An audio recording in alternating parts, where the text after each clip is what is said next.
看下一组要出场的是哪两位演员？不是两位，是两组。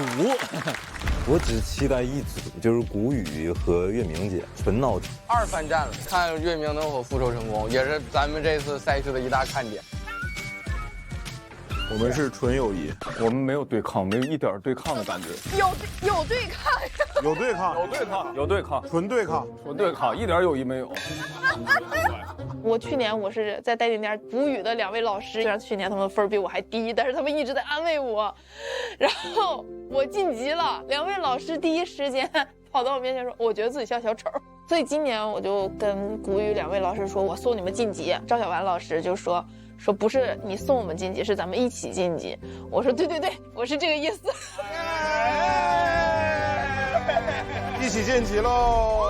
耶！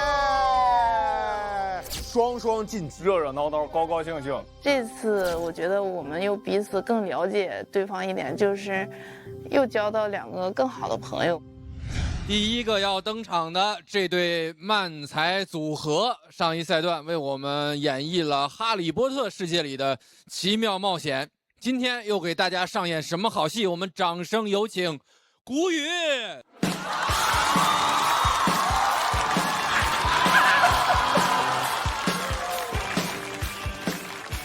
大家好，我是郝方舟。大家好，我是赵小凡。我们是谷雨，谢谢大家。特别开心，又来给大家演漫才了。哎，你有什么想演的吗？这一赛段？其实我一直想演电视剧《三国演义》。哦，这个国民级电视剧了啊，大家应该至少都刷到过吧？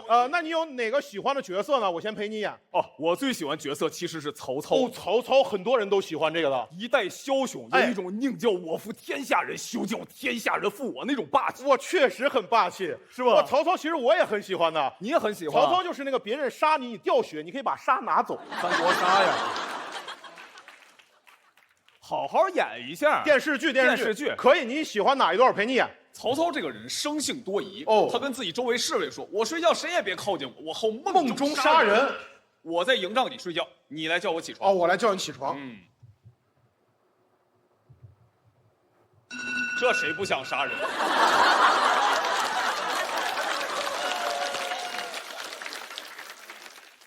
假期别让大家听这么晦气的声音，行不行啊？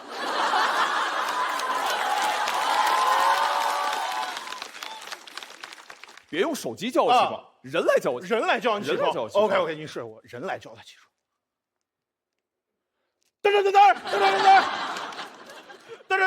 噔。哎，丞相，我问你一下，你刚给我摁这一下，意思是给我关了，还是10分钟之后再叫你？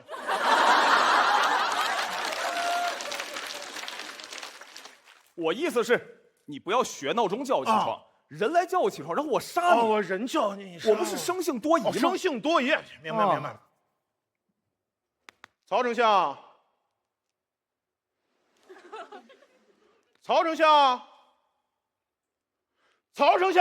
咱俩谁多疑呀？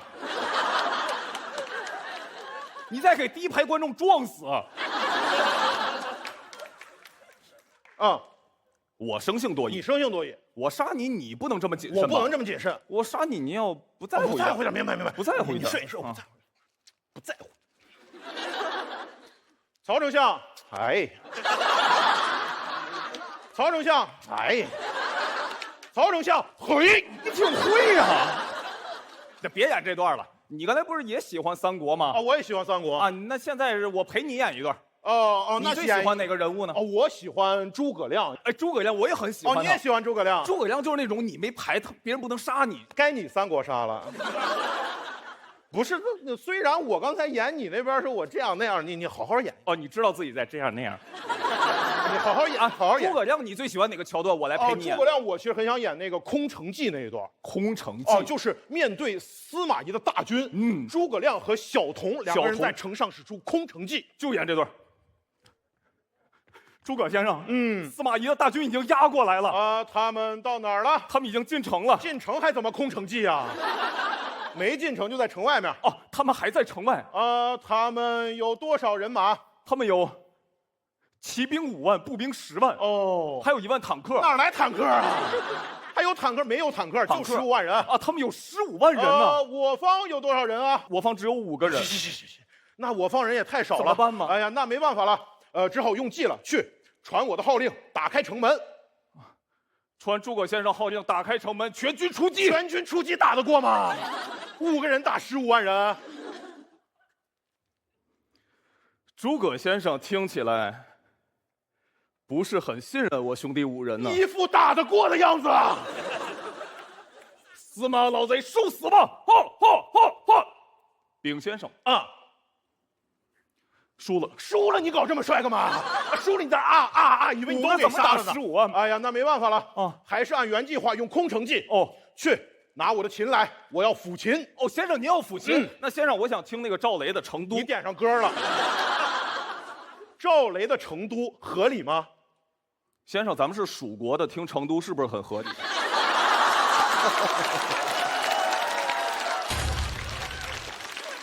这行吧，来吧。嘚儿嘚儿嘚儿嘚儿嘚儿嘚儿嘚儿嘚儿嘚儿嘚儿嘚儿嘚儿嘚儿嘚儿嘚儿。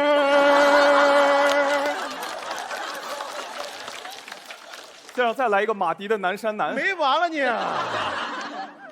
完了，先生，他们没中你的计，10万人朝咱们冲过来了，他们已经冲进城了。怎么办啊？没事，先生，不要惊慌。我把后门打开，15万人没刹住车，又冲出去了。有病啊！空城。哎呀，别演这段了，演你那边。哦，演曹操这个。曹操，你还有没有想演的？曹操这个人其实也是一个足智多谋的人，有一个典故叫望梅止渴。望梅止渴，就演这个。丞相，弟兄们都渴了吧？哎，回丞相是渴了。哦，还好我自己带水了。不能自己带水。不能自己带水，不可以自己带水。老板给我拿瓶矿泉水，我扫你啊。也不能买水，也不能买水，不可以买水。老板换成啤酒，我扫你。啤酒都不能买了，哪来的小麦？渴了来问我，问你怎么办？问我怎么办？哎，丞相，弟兄们都渴了吧？对，丞相渴了怎么办？大家不要惊慌，前方就有一片梅林。哎，哪儿有午餐肉啊？梅林午餐肉是吗？兄弟们看，前方一片梅树林。哦，丞相前方梅树林。对，梅树林，你让我们看什么呀？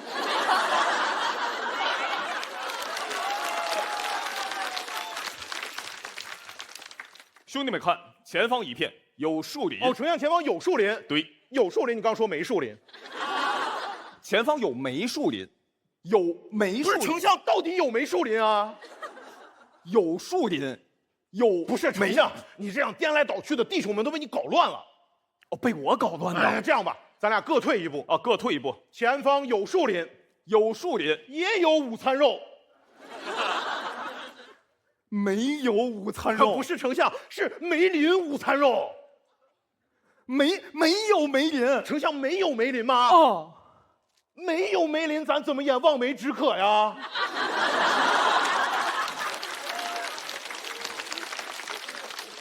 别演这段了，不演这段啊，最后再演一段吧。那最后咱演一个诸葛亮跟曹操都有的，两个人都有，就是草船借箭。OK， 先演诸葛亮那边。诸葛先生，我们与那曹军水上交战，不知道用什么兵器最好呢？水上交战果然还是弓箭最为合适。哦，我与先生不谋而合，那请先生10天之内造10万支箭给我。10万支箭可不需10天，给我3天就能造好。嚯，先生够造的呀！哪儿来这句啊？先生太造了，哪儿来的没有这句？给我20艘船，上面要扎满稻草人。先生，请看。20艘船在此，好，上面已经扎满了稻草人。好，这什么表情稻草人啊？这是，还有这个动作稻草人呢？这什么动作稻草人啊？先生，你站这儿，还有我位置呢，给我射死了！我要草船借箭。你不上船吗？我要草船借箭。哦，我打算呀设计一个恋综，这样男嘉宾女嘉宾一见面直接亲嘴儿。恋综，你讲人家七夕段子干嘛？你要借鉴的吗？哪个借鉴呀？这段多好，是不是？我还草船致敬呢，干咱这行能干这个吗？演你那边，演你那边。哎呀，丞相，何事如此惊慌？哎呀，丞相，对面好像打过来了，江上来了好多船呀，上面好像站满了人。站满了人，他们第1排是这样，第2排是这样的。我是你，第3排我就看不见。没有这样，就正常的士兵，正常的士兵。丞相，江上来了，一船上面站了好多的人啊。哦，他们有这样的，哦，这样的，还有这样的，刚才没有这样的啊，刚才很清楚，刚才没有这样的。丞相雾雾茫茫的看不清，我感觉他们好像是来偷袭咱们的。他们来偷袭我们，那放箭，丞相要放箭射他们，放箭可是丞相，我担心他们使用草船借箭的计谋呀。这个计谋你怎么知道的呢？丞相，我听他们说，他们好像是来取箭的。他们来取箭的吗？那你们取箭码报一下。哪儿来的取箭码？就传我号令，放箭。传丞相的号令，放箭。放箭！咻啪咻啪咻啊！哈哈哈哈！真扎着人了啊！哈哈哈！曹贼，你中了我诸葛亮草船借箭的计谋了，还扎着诸葛亮了是吗？是啊，谢谢你的箭。哦，刚才这个是诸葛亮呀，够了吧你？谢谢大家。谢谢古语。喜欢古语这段漫才表演的朋友，千万不要忘记为他们投票，请索票。今天这段好像是这个来回切换多一些哈，风格变了，感觉你们俩都在吐槽，都在演装傻。对，够累的，反正是，是吧？这你们俩太卖力气了，这个。我个人一小观感啊，其实就叫您要都紧起来也挺好，就中间望梅止渴是不是稍微有点多了一点？把那摘了，我估计更好，是不是？就中间那块我就很慌张看的。哦，对哦，那我们把中间摘了，我们重来一遍。不许再借鉴了。这个它毕竟它不是那种就是我们上一段讲的完全靠语言的，这里边有好多靠表演的。靠表演它就里边可能有一个控制的问题，其实在一个节奏上顶的吧。它就会让人时间长了会有疲劳感，包括表演本身的满跟收，稍微再琢磨琢磨，我觉得可能会比现在效果更好一些。明白，谢谢老师，谢谢老师，谢谢老师。我现在感觉这漫才比就是单人的脱口秀是不是更难？得有个配合，这默契这个。你们刚才的那个认真的程度，那种投入的程度是没有问题的。然后就像博哥说的，就是可能在节奏上可能需要一些调整，包括文本上，如果可能要有更精彩的或者类似于这种四两拨千斤的那种东西，可能对于你们来讲帮助可能会更大。这是我的感觉啊。我有点没太想明白，就是为什么你俩这次选择了就是装傻跟吐槽会来回切换嘛？一段作品里，而且不止切换了一次，是来回这么换。因为我们理解漫才，它不是一定要固定死角色的。我们理解漫才就是，有人装傻，有人吐槽，然后两个人在台上玩起来，这个就是漫才。就像我们生活中，其实大家也是有时候会装傻去逗朋友，然后有时候是会吐槽朋友，所以我觉得这个也很像我们俩的真实状态，所以我们就选了这一段。有时候我就觉得这个故事刚铺到一个地儿的时候，哎，你俩说，哎，行，先不演我这个，再演你这个，多线叙事，根本对啊，我有点可能喜欢那种那一根筋到底的那种感觉。不过挺好，我觉得尝试嘛，总要试一试才有新感觉，才知道观众的喜好，还包括这个舞台能接受的度在哪儿。谢谢古雨，谢谢大家，谢谢大家。先来到休息区。那要和古雨进行 PK 的第二位要上场的这位朋友，我们的小开水壶精，他的这个很多爱情故事大家其实都很熟悉了，但今天他要讲的是一些前传，我们掌声有请月明。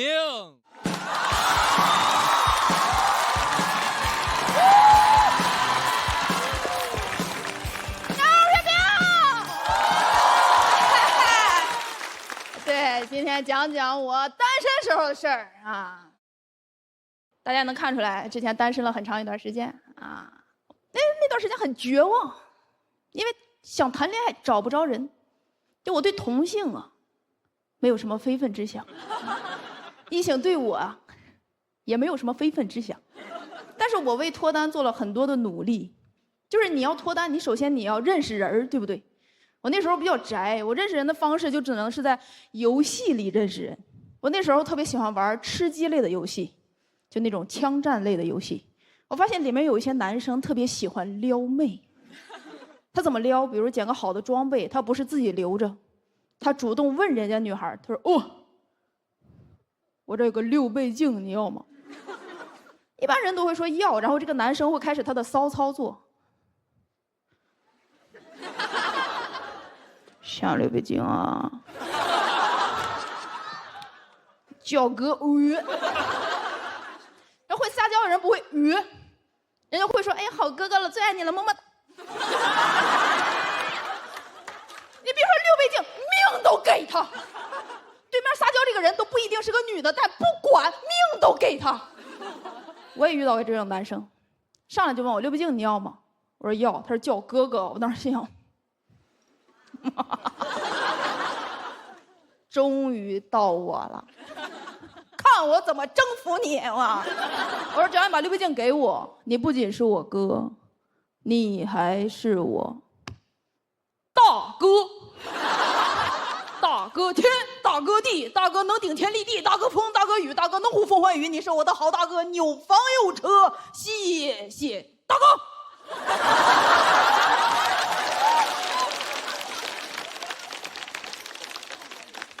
当时就大哥就被我镇住，二话没说，掏出个手雷就把我炸死了。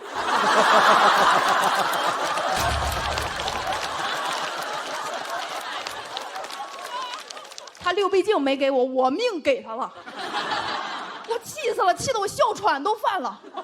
但是很快我就冷静下来了，我说可能确实说话有些刚硬了，但没关系，我是个非常好学的人，我就上网找那些教怎么撒娇啊，教怎么温柔说话那种短视频，我一宿一宿看，我都不睡觉。我觉得学的差不多了，又进游戏找那个男的。我不是可着他一个人祸害啊，我就是做实验。你做实验你不得控制变量吗？我是个非常严谨的人啊，我觉得玩的差不多了，可以向他输出我的学习成果了。我说，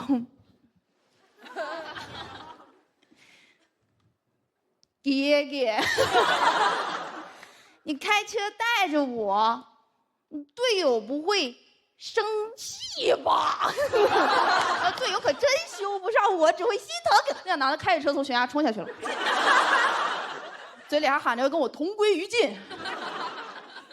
实验证明撒娇有用，都殉情了。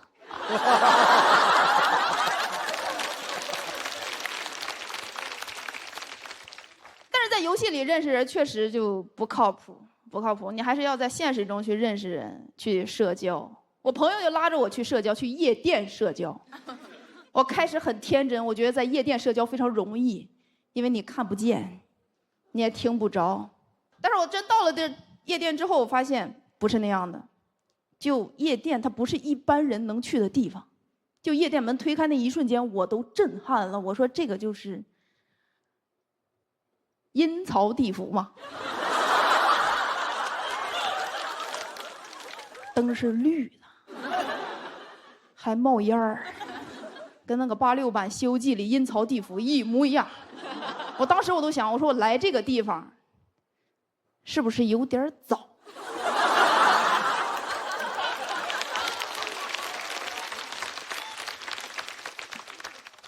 但是我钱都花了，我得坐一宿，然后我就坐了一宿。我那个朋友喝了2杯就倒了，咱不知道为啥那天他倒那么快。然后有一个男的就跟牛头马面一样，就过来了，要把他带走。我死命拦着，死命拦着，我都忘了我是去社交的，我不是去当保镖的。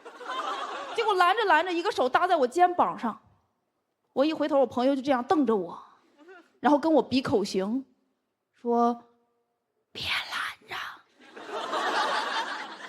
我知道他为什么有对象了。人单身的时候，其实我不怕单身本身，我怕有人催婚。我父母不催，但是有人催。我老家隔壁有个大姨，平时我也看不见她，我就过年过节的时候偶尔能碰上她，但是她真的很关心我。每次看着我，结婚了吗？生孩子？怎么还不结婚生孩子呀？这个女人呐，过了25就不值钱了。我说呸！呸呸呸！大姨，你怎么能这么说自己呢？嗯。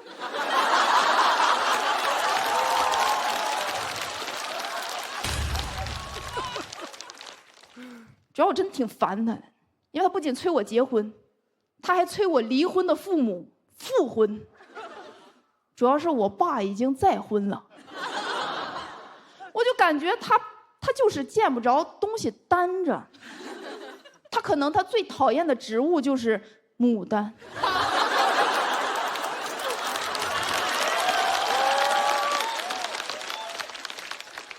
他最讨厌的动物是丹顶鹤，最讨厌的人是我跟我妈，最讨厌的节目是喜剧之王单口记。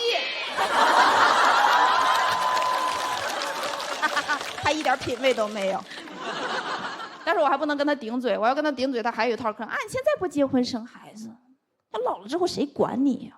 我这么说都是为你好。我说谢谢您，谢谢您。哈哈，我妈都没这么为我好过。你才是我妈吧？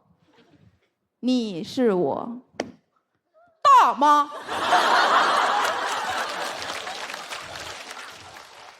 大妈天，大妈地，大妈管天又管地，大妈风，大妈雨，大妈听风就是雨，大妈不跳广场舞，句句都是为了你，谢谢大妈。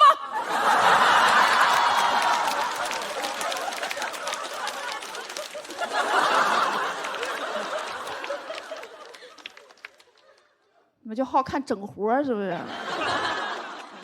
但是我说实话，他自己婚姻也不是很幸福。他劝我结婚。可能他觉得祸不能单行。我一直认为结婚和不结婚，它就是个个人选择，无所谓，你自己幸福就好，对吧？你快乐就好。他不是，他就像是你在那做题，他跑过来跟你说这题选 C， 这题绝对选 C。我说这是个主观题，人生就是个主观题。我想结婚的时候，我自然会结婚；我不会撒娇，我就不撒娇；我不想蹦迪，我就不蹦迪。我想上价值，我就上价值。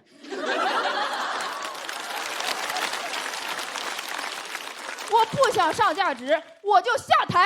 谢谢大家，月明。谢谢月明。喜欢月明这段表演的朋友，千万不要忘记为他投票，索票。从这儿这个大哥天大哥地，听得我好吧，现场观众突然掏出2瓶啤酒送给你，慷慨解囊。对不起大家，让大家看这么个玩意儿。挺好的，就是我刚才就是你那个你在网上不是那个游戏里那个，给你扔手雷那一下，我就拍了，因为如果是我也得扔。真的不想给一些东西。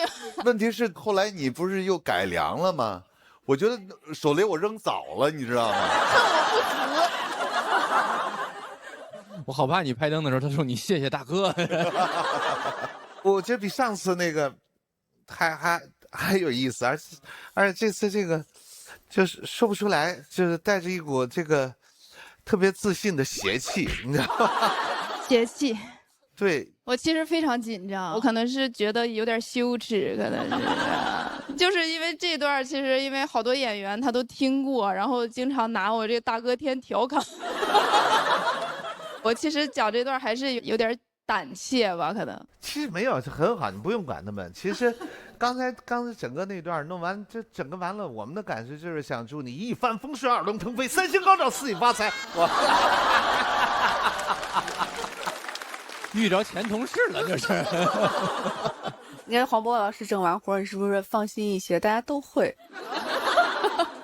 是能感觉到月明今天使着劲儿上来的，可能是因为你刚才所说的那个不好意思的那一部分。对，今天我是真实的我，就往年可能就比较收着，就觉得，毕竟线上节目需要一些可能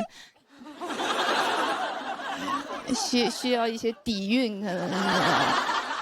我看了你那个手账，我就觉得哇，好治愈！我真的就是听你絮絮叨叨的翻来覆去在那贴，我给看进去了。我就觉得你是一个特别浪漫和柔软的人，其实是的，是吧？我觉得像是一个铠甲吧，就是一直总觉得可能那个柔软的东西展露出来容易被伤害，所以就。柔软是你最珍贵的一部分呀，谢谢。对，大家会爱这一部分的，谢谢。但我觉得今天这么好的机会，你守着老师，你不让老师教你怎么撒娇？我吗？我小马姐撒一个去。我跟谁撒啊？你啊？好家伙！你看我就不掺和这话题，我生怕就是太熟了，有点恶心。别跟我撒娇了，姐姐。什么玩意儿？我怎么觉得你俩好像还不敌他呢？咱一块儿去听了，咱都。大哥饶过我们吧。这个虽然艺术成分为0，但大伙儿都挺快乐，这不就是我们想要的吗？大傻子喜剧啊，完人传人了，已经开始，挺好的。你看我们这个卡座的四位老总慷慨解囊，谢谢，挺好，我觉得真不错。因为我可能就是希望大家就是纯粹的快乐就可以，就幸福就好了啊！祝您今晚晚安，谢谢，明早早安，谢谢，好人一生平安。好，就这样吧。谢谢。那比赛要有个结果，有请这边2位贵宾一起上台。好家伙，这对决结果会是如何？请看大屏幕。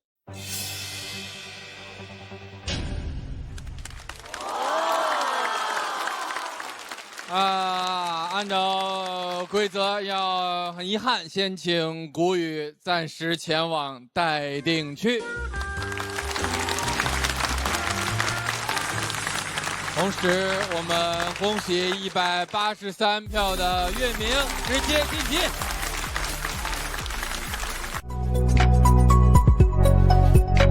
爱情。